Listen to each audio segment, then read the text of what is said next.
Hello and welcome back to Bitesize Boxing. So I just want to do a very quick video just talking about this Parker versus Wardley stoppage.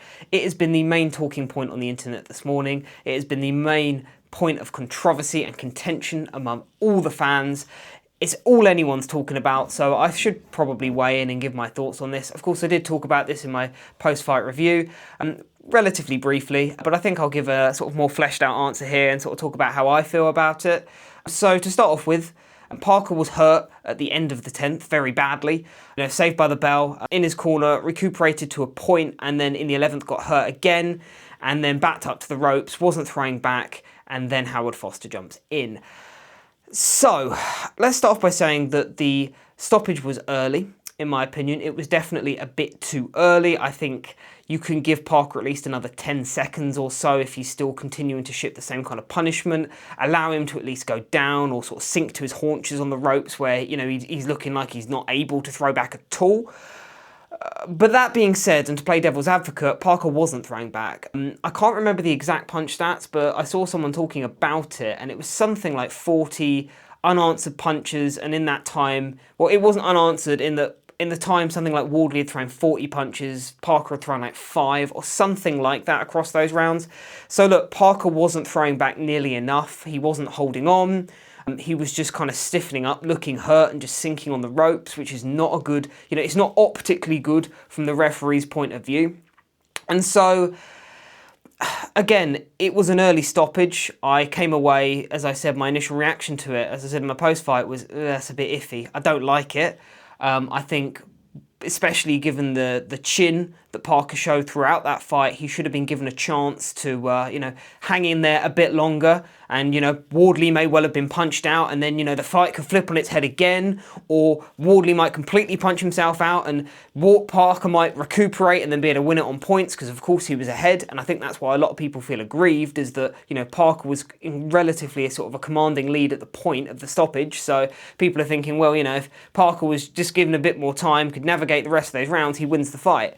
So I can understand the upset from fans. But that being said, I do feel that, unfortunately, and look, I think this is just human psychology. I think we've seen this well outside of boxing over the last few years, more generally in everyday life, is that it kind of feels like if there is a point that is made, so, for example, that was an early stoppage, people kind of jump on that and it just becomes a narrative. And although it's true, I mean, the lack of credit I'm seeing Wardley get is crazy. You go on any of the highlights, you go on any of the post-fight reviews, you go on any of the people doing videos like this, any of the interviews with the fighters themselves. Every comment, for the most part, is basically saying Wardley's trash. He got beaten beaten out of sight the whole fight, and the first time he had a bit of success, the British ref jumped in and saved him, and he got a robbery win, and Parker's clearly levels above, and it was basically uncompetitive, and all this kind of stuff, and it's just nonsense. That's not the pattern of the fight. That's not how the fight transpired. That's not true. We're just being I think quite facetious if that's what we're saying. And so, unfortunately, it's kind of marred the fight itself, because now, I mean, as I say, you go on any video related to this fight now, everyone's just basically saying that Parker was out and out robbed, Wardley was nowhere in the fight, and it was just, a complete robbery. And I don't necessarily think that's the case. Wardley had success in there, Parker had success in there. And at the point of the stoppage, Parker was quite clearly badly hurt, and at that point had been badly hurt in the round before, and was hurt in that round as well. So it wasn't the most egregious stoppage I've ever seen. And it's one of those ones where you can look at it and say, yeah, well, Wardley may well have been gassed out, and the hot fight could flip on his head.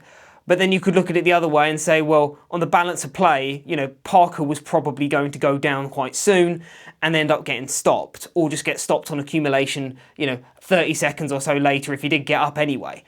On the balance of play, that's probably what would have happened. So, again, you can't know for sure, but for me, it's not horrendously egregious. It's not a good stoppage, but it's not one that I look at and go, that's the worst I've ever seen. As I say, I mean, the amount of people now saying it's worse than Frochgrove's 1. I've seen people saying that, like loads of people saying that. Worse than Barroso versus Rolly Romero as well. I've seen people saying that. And I mean, to me, I just don't think, I think fans are very emotional. And I don't know how you can make that argument that this is more, this is worse than the Rolly Romero one. I just don't see how that you can even make that argument. I just don't see it.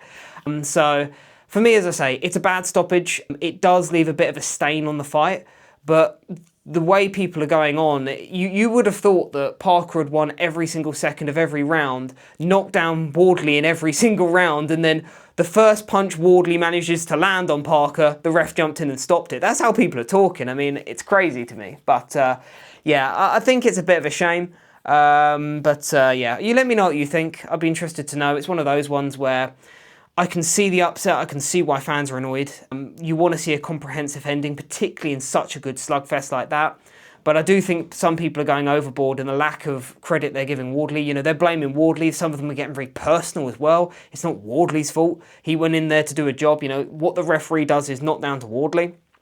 What I will say, though, is that given these have now been back-to-back early stoppages in Wardley's favour, I can understand the fans being a bit annoyed. That Justice Hooney fight, there was a quick count there as well. And then the sort of early stoppage in this one. So I can understand why fans are a bit pissed off. But still, for me, I do think that I think people are going a bit overboard. As I say, it was an early stoppage. I didn't like it.